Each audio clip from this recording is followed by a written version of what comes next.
So if you've clicked on this video, you're possibly looking at getting started in photography in 2024, but the problem is you have no idea where to start and you don't know what equipment you should buy. And let's be honest, trying to figure that out as a beginner can very quickly get overwhelming. There is such a huge variety of equipment out there to choose from, but the problem is it's all shouting at you, trying to grab your attention, and knowing what to listen to and what to ignore can become an enormous hurdle. And I've seen it unfortunately time and time again where someone just starts out in photography and they've bought the wrong equipment based on the wrong information that they've heard, and they've started their creative journey on the back foot. And this got me thinking, if I was to reset my photography journey tomorrow based on my 10 years plus experience in the game, what equipment would I buy and why? And that is exactly what I'm going to be sharing with you in today's video. But there is just one more thing we need to address, and that is of course budget. Likelihood is if you're starting out in photography, you're doing so on a tight budget. So I have set a budget of £1,000, or approximately, for my American viewers, hi guys, $1,300. Now at this point, someone might be tempted to go full keyboard warrior on me in the comments and say something like, Curtis, £1,000 is a lot of money. That is not exactly a tight budget for someone just getting started in photography. And whilst yes, I agree, £1,000 is a lot of money, photography, as we all know, is unfortunately not cheap. You often spend thousands of pounds just on the camera body, don't even get me started in mentioning the lenses.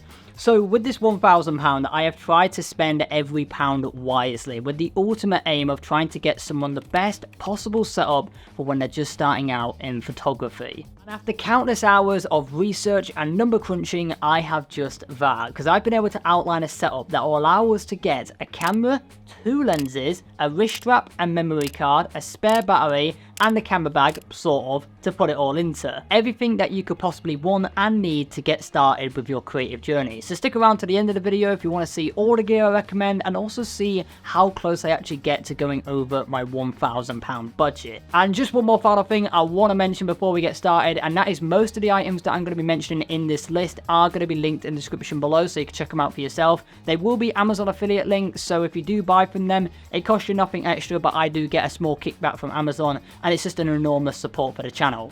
Now on with the video. Starting at the top, we need to choose a camera, which isn't a straightforward decision. Before buying a camera, we need to answer questions such as, what type of camera should I go for? What brand of camera do I go for? And what do I need from a camera? All valid questions that often have a mixture of answers. So let's start by answering that first question. The type of camera that I recommend is something that is interchangeable, which basically means you can use different lenses on the front of it. Now there are 2 types of interchangeable cameras, DSLRs and mirrorless. A mirrorless camera is what I'd personally recommend, and I say that because most major manufacturers have stopped focusing on making new DSLR cameras and compatible lenses. That does mean there is a lot of great DSLR equipment out there on the used market. However, if you start with a DSLR system and in the future want to make the transition to a mirrorless system, likelihood is you're going to have to sell all that equipment before you can make that transition. And I've done that myself. When I was making the transition from Nikon to Sony, yes, I actually used to be a Nikon shooter, I had around £4,000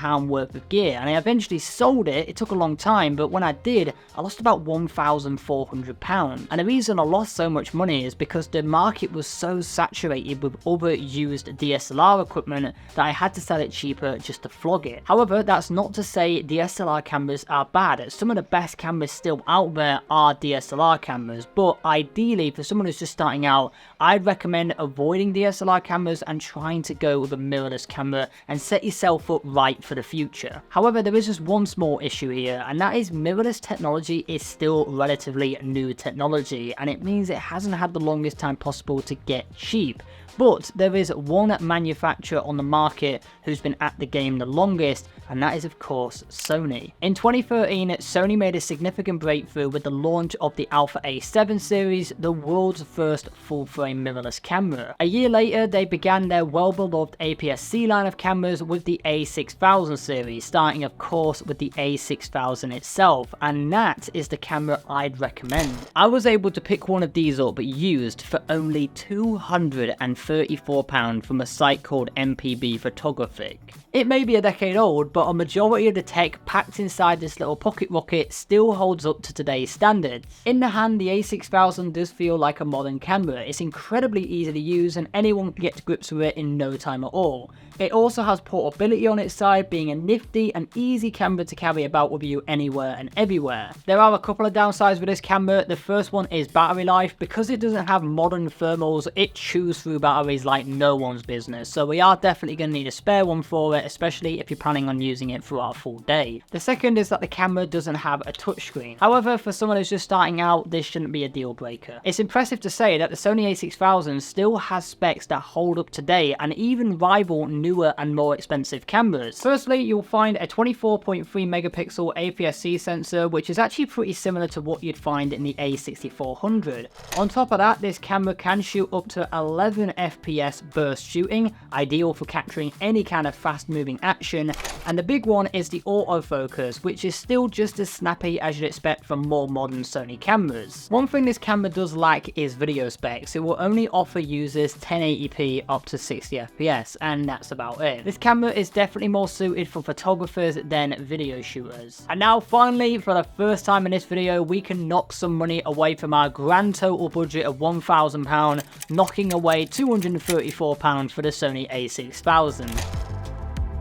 Something that I'd argue is more important than the camera is the lenses themselves, and that's because lenses dictate the overall look, density, sharpness, contrast, mixed in with distortions and flares, and this is what gives lenses different optical looks and characteristics. Looking back, if I knew how vital lenses were when I started in photography, I would have definitely invested more money into them rather than buying more expensive camera bodies, because I often thought I was being held back and not able to improve my photography because of the camera, when in actual fact it was the lenses I was putting on the front. So the first lens I'm going to recommend is a good one. It's actually one of my favourite APS-C lenses. It's like a Swiss army knife. It's extremely versatile for a wide range of shooting subjects and scenarios, and that is of course the mighty Sigma 18-50 f2.8. You can pick one of these up on Amazon for £429, which does make it our most expensive purchase in this entire setup, but it is worth it. This is probably the best all-in-one zoom lens for Sony APS-C cameras. The 18-50 is a well-built, sturdy little lens, making it ideal for travel or just everyday use. In terms of the focal length, on the wide end you can use that 18mm to photograph some brilliant wide shots, making it ideal if you wanted to capture some architecture or landscape photography.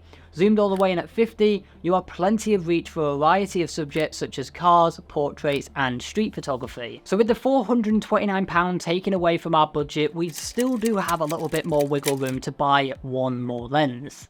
One more lens. This is where I'm going to recommend a prime lens. A prime lens is different to a zoom lens because it has no mechanical moving parts. It's one fixed focal length, but the benefit with that is because there are no mechanical moving parts, prime lenses are often more sharper than zoom lenses and also offer a shallower aperture number such as f1.4 or f1.8, which is going to give greater separation and background blur between your subject and the background, and also they're a lot better in lower light conditions. But my favourite thing about a prime lens is it makes you a better photographer because it makes you think more about framing. Rather than zooming in and out with a lens, you have to zoom with your feet, and I think these limitations actually lead to you being more creative with your photography and thinking a lot more about framing, ideal for someone who's just starting out in photography. So based on that, the prime lens that I recommend is the Viltrox 56mm f1.4. This is the equivalent of an 85mm on an APS-C camera, and if you've been around these parts for a while, you'll know that I'm pretty addicted to shooting with this kind of focal length. With this lens, you're guaranteed to get amazing depth of field, insane sharpness, low light shooting capabilities,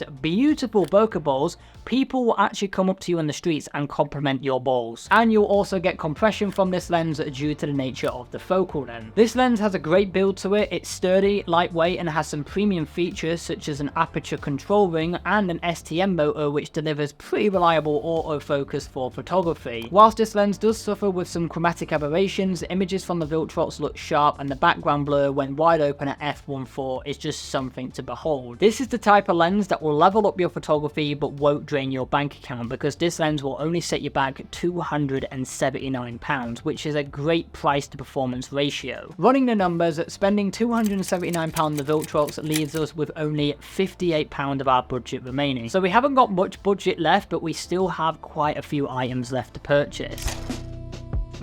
Now, I mentioned earlier that the A6000 does chew through its batteries like no one's business, so we are definitely going to need a spare one. Now, to be honest, this is the one item I didn't buy myself personally, mainly because I have a lot of A6000 batteries and I don't really need another one, and also because I spent so much money on this video that I wanted to save some money somewhere, and this is where I did it.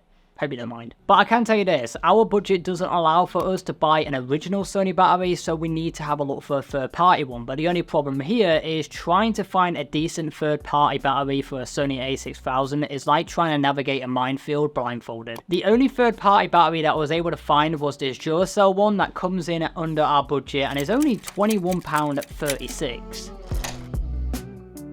Trying to find a memory card that's cheap and reliable is like trying to find a pub with no alcohol in it. Impossible. But somehow I got lucky and found this 64GB Lexar card, which is actually a brand I use on the regular for my own camera storage solutions. 64GB might not sound like a lot, but it's enough to capture around 2,500 raw photographs on an A6000, which is plenty. And on top of that, it's friendly to our budget. I mean, this thing will only cost you £8.49. A bargain if you ask me. So with our remaining budget of £28.15, we need to pick up two more items. That's a camera strap and a camera bag. When it comes to camera straps, I was able to find something that was cheap and cheerful, but also does the job really well. Now, I do much prefer using a wrist strap over a neck strap. Of course, this is a personal preference, but I was able to find this one right here for only £7.99. And you know what? It's pretty decent. The box is empty, by the way. That's why I don't even know where is the strap? I wasn't expecting much from this wrist strap, but I have to say this thing is actually pretty decent. It has some good adjustability to it and it's pretty comfortable, but the plus point being it keeps our camera nice and secure. So unfortunately, we have left one of the most difficult things to buy till last, and we also have a very limited budget left available. I'm just going to come out and say it here, the world of camera bags is littered with overpriced junk and tat.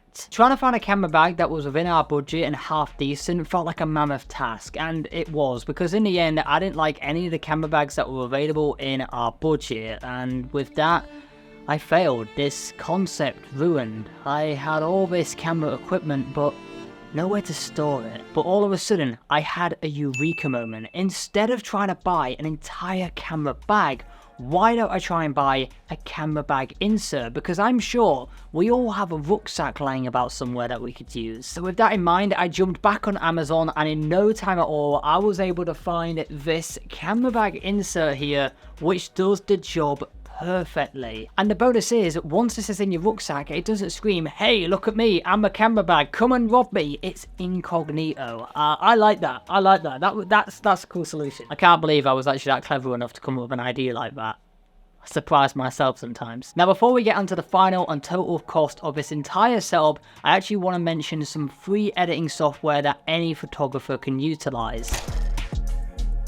And that is Adobe Lightroom for mobile. You can download this completely for free if you're on Android or Apple, and the best thing is, you can also edit raw photographs through it. It's hugely beneficial for people just starting out in photography and also want to get to learning the ropes when it comes to editing. And just a quick shameless plug here, I do also offer Lightroom presets which work perfectly with Lightroom Mobile, so if you'd like to check them out for yourself, a link for them is in the description below.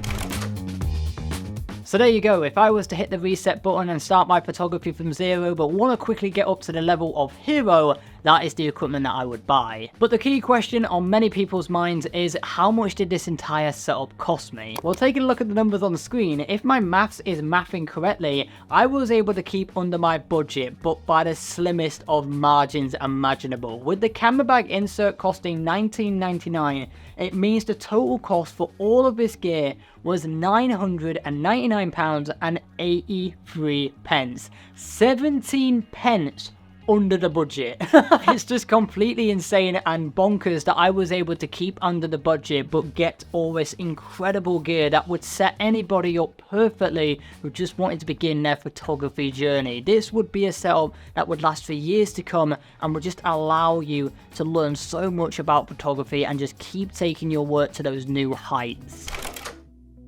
The whole aim and goal with this video was to help people out who are looking at getting started in photography, and also show that you can get brilliant equipment without breaking the bank. On top of that, it's totally plausible and feasible with the setup to start making money. Get yourself a little side hustle, a small business going, start making some money, and then you can upgrade what equipment you need. That be tripods, lights, filters, and then once you start making some more money, maybe upgrading the camera and getting some more lenses. Now there is just one more final thing I'd like to add before we end today's video, and that's about photography. You see, photography can't be learned overnight. It's a process, and you have to trust the process. Your best work is yet to be captured, so don't fall into the trap thinking that you need really expensive equipment to take really good photographs. You simply don't. Start small, build yourself up from there, and trust the process. At the end of the day, photography is a marathon and not a sprint. Now you have your camera gear. If you want to learn how to use it like a pro, then definitely check out this next video here, where you can learn how to master the photography basics